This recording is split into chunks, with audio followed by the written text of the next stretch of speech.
سر سب سے پہلے تو یہ بتائیں کہ آج قومی اسمبلی میں پی ٹی آئی کے چیف ویپ عامر ڈوگر نے یہ تردید کی ہے اور وضاحت جاری کی ہے کہ پی ٹی آئی قائمہ کمیٹیوں میں واپس نہیں جا رہی اور ایسا کوئی فیصلہ عمران خان صاحب کی مشاورت کے بغیر نہیں کیا جائے گا۔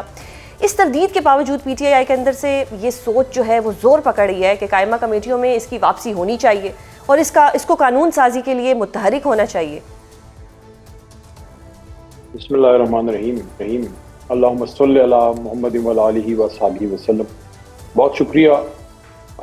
تردید کا تو مجھے نہیں پتا کہ آج ظاہر ہے انہوں نے کی ہوگی تردید، کیونکہ ابھی پارلیمنٹری پارٹی نے اس کا فیصلہ نہیں کیا جانے کا کہ ہم، کیونکہ تقریباً سب کا اس پہ اتفاق ضرور ہے کہ قائمہ کمیٹیوں میں نہ جا کے ہم حکومت کا فائدہ کر رہے ہیں، ان کو ٹف ٹائم نہیں دے رہے، اور نہ ہم خان صاحب کا کیس اندر پراپر لڑ پا رہے ہیں، نہ ملٹری ٹرائلز میں جو قیدی ہیں ان کے لیے کوئی ریلیف ہم لے پائے، کیونکہ قانون سازی تو حکومت نے تو ان کے لیے کرنی نہیں ہے، وہ بھی ہم نہیں کر سکے۔ پبلک اکاؤنٹ کمیٹی میں حکومت کو چارج شیٹ کر سکتے ہیں ان کی جو فائنینشیل مس مینجمنٹ ہے اس کو۔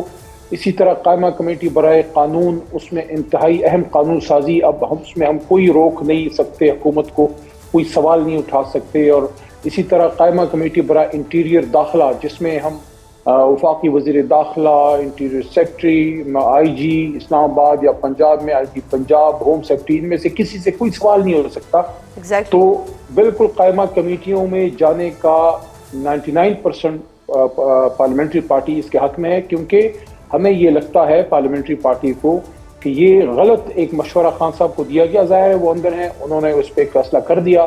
اب قائمہ کمیٹی یہ سمجھتی ہے، جو ہماری پارلیمنٹری پارٹی سمجھتی ہے کہ فیصلہ تو ہونا چاہیے صحیح کہ واپس قائمہ کمیٹیوں میں جایا جائے، لیکن وہ ہوگا تب جب خان صاحب اپروو کریں گے، کیونکہ یہ مناسب ہی نہیں ہے کہ خان صاحب ایک فیصلہ کریں اور جب تک وہ اپروو نہ کریں تو دوبارہ اس میں ہم جائیں۔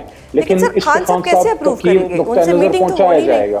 میٹنگ تو ہو نہیں رہی خان صاحب سے، یہ پارٹی کا ایک نقصان ہو رہا ہے، پارٹی کا بھی ایک نقصان ہو رہا ہے، کیونکہ ان سے جو ملاقات ہوئی ہے تو بہت سی چیزوں کے ساتھ، جس طرح پختونخوا کا بجٹ ہے اس میں ان کا انپٹ نہ آ سکا، اس طرح کی چیزوں کے، کیونکہ کوئی بھی وکیل جا کے کوئی بات کر دے، وہاں سے کوئی چیز وہ باہر آ جائے، اس کی میرے خیال میں جو دوسری سائیڈ آف دا سٹوری تھی وہ خان صاحب کو اس طرح سے نہیں بتائی گئی۔ کیونکہ دیکھیے خان صاحب کی اس وقت جو ہیلتھ کی کنڈیشن ہے، جو ان کو ڈاکٹر نہیں جا پا رہے، یا جس طریقے سے پولیس لوگوں کو روکتی ہے، یا جس طریقے سے پارلیمنٹیرینز کو روکا جاتا ہے، تو میں 3 ایگزامپلز آپ کو دوں گا کہ اگر تحریک انصاف قائمہ کمیٹیوں میں پنجاب میں اور مرکز میں ہوتی اور سینٹ میں ہوتی، تو اگر پولیس آپ کو روکتی ہے، آپ آئی جی پنجاب یا آئی جی اسلام آباد کو وہاں پریویلیج موشن میں بلا سکتے ہیں کہ میں ایک پارلیمنٹیرین ہوں، اندر میری ملاقات ہوتی ہے نہیں ہوتی، لیکن روڈ پہ آپ مجھے کیسے روک سکتے ہیں؟ تو یہ پریویلیج بن گیا۔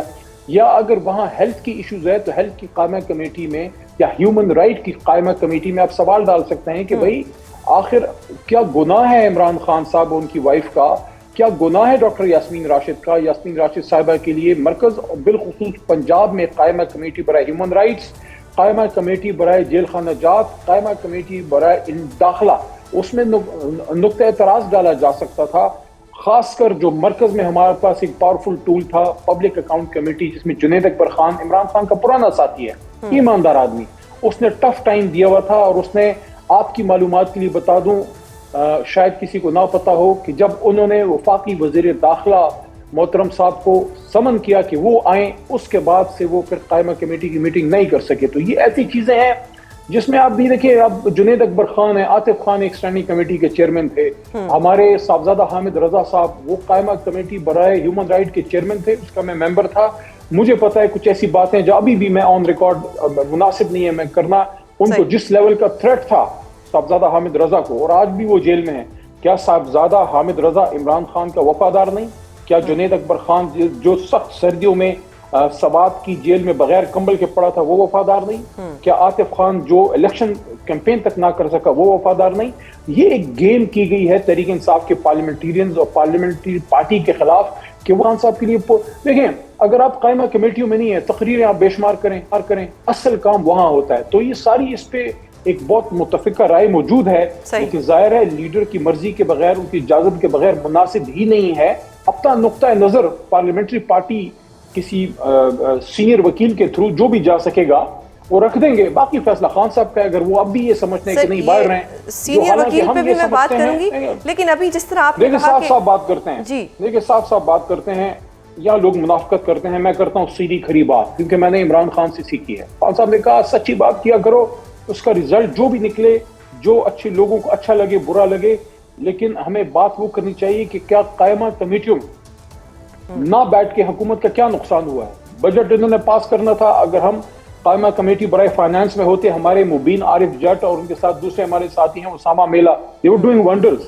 پچھلے سال جب عمر ایوب اپوزیشن لیڈر تھے, اس زمانے میں ہم قائمہ کمیٹیوں میں تھے, انہوں نے بہت ٹف ٹائم دیا اور باقاعدہ وزیر خزانہ نے اس کو ایکنالج کیا. تو نہ جا کے حکومت کا زیادہ ٹف ٹائم ہے یا جا کے. میں بطور سیاسی کارکن اور بطور وکیل یہ سمجھتا ہوں کوئی بھی میدان خالی نہ چھوڑیں. سر ایک اور چیز بتائیے گا, ایک خبر آ رہی ہے کہ آنے والے دنوں میں علیمہ خان کی عمران خان صاحب سے ملاقات ہو جائے گی. یہ کوئی پارٹی کو کوئی ہنٹ ملا ہے حکومت کی طرف سے؟ نہیں, مجھے علم نہیں ہے, لیکن اگر ایسا ہوتا ہے کسی بھی بہن کی یا کسی ذمہ دار پولیٹیکل لیڈر کی, جس کی بھی ملاقات ہو, ہمیں تو اپنے لیڈر کی خیر خبر چاہیے. تو اگر یہ ملاقات ہوتی ہے تو میں تو اس کو بہت خوش آئند سمجھتا ہوں. اچھا سر, ایک اور چیز کہ علیمہ بی بی کی اب اگر بات ہو رہی ہے, تو گزشتہ ویکینڈ پر انہوں نے جب اپنے آپ کو ایک طرح سے سیاسی طور پر لانچ کیا اور کے پی میں ریلی سے خطاب کیا, تو آپ نے ایک ٹویٹ کی جس میں آپ نے کہا کہ موروثی سیاست نامنظور. کیا آپ کو لگتا ہے کہ علیمہ بی بی جو ہے وہ کوئی سیاست کرنے آ رہی ہیں؟ ان کے پاس تو کوئی عہدہ نہیں ہے, وہ تو ایک اپنا ایک ایز اے سسٹر کردار ادا کر رہی ہیں. نہیں, وہ تو اس کا ان سے تو کوئی تعلق نہیں تھا, وہ پارٹی کے لیے تھا. وہ 10 دن 11 دن پہلے میں نے پارٹی کے حوالے سے ایک بات کی تھی کہ پارٹی میں موروثیت نہیں ہونی چاہیے. وہ تو سیاست ہی نہیں کر رہی, تو موروثیت کہاں سے ان کی آ گئی؟ اور نہ انہوں نے اپنے آپ کو لانچ کیا ہے. وہ تو بیچاری جا رہی تھی چترال کوئی اپنی ذاتی پرائیویٹ وزٹ پہ, وہاں ہمارے پارلیمنٹریئن نے ان کو ویلکم کیا بطور خان صاحب کی سسٹر کے. ان کو ویلکم بنتا ہے, ہمارے علاقے میں بھی آئیں گی, ہم نے بھی ان کو ویلکم کرنا ہے. بہت سال پہلے آئی تھی نمل کے فنڈ ریزنگ کے لیے, میں ان کے ساتھ ہوتا تھا. تو ہمارے لیے تو بڑی بہن سے تو زیادہ وہ ماں کی, کیونکہ عمر ان کی ایسی ہے کہ ہماری تو ماں کی عمر کی ہیں, تو وہ تو سوال ہی ہے, ان کے حوالے سے تو کوئی بات ہی نہیں ہے.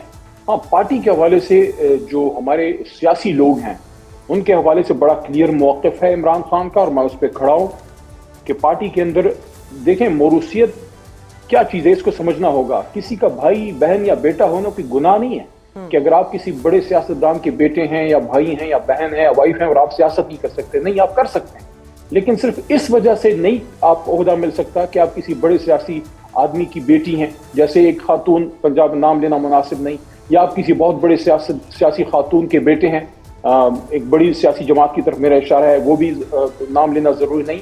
اصل ایشو یہ ہے کہ اگر آپ میں میرٹ ہے, اگر آپ میں صلاحیت ہے, تو آپ ووٹ لے کے جائیں, آپ اپنی محنت کریں. آپ کسی کے بیٹے ہیں, بھائی ہیں, آپ پاکستان آپ کا بھی اتنا ہی ہے جتنا میرا یا کسی اور کا ہے. ہاں, یہ اصول سب کے لیے ہے.